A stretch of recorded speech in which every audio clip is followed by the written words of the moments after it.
সেদিনকে ডাক্তারখানায় গেছিলাম, এইটা চুরি করে এনেছি। এটা কি বলে আমি ঠিক জানি না, কিন্তু আমি দেখেছি ডাক্তার এই দুটো এরকম কানের মধ্যে দিয়ে আর এরকম বুকে ধুক ধুক আওয়াজ শোনে। তার মানে এইটা দিয়ে দূরের কথা কাছে করে শোনা যায়। কি শুনবো কি শুনবো কি শুনবো? হ্যাঁ, এই বাড়িটায় একটা বউ নতুন বিয়ে হয়ে এসছে, আর শাশুড়িটাও ঠিকঠাক ভালো না। এক কাজ করি, দেয়ালে একটু এটা ঠেকিয়ে দেখি শাশুড়ি আর বউয়ার মধ্যে কি কথা হচ্ছে।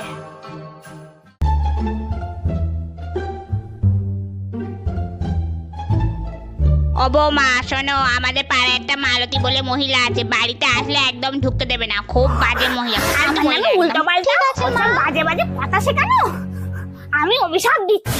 যে বউকে শেখাচ্ছিস ওই বউই একদিন টোটোওয়ালার সঙ্গে পালাবে, তোদের জীবনে ভালো হবে না, সংসারে আগুন লেগে যাবে।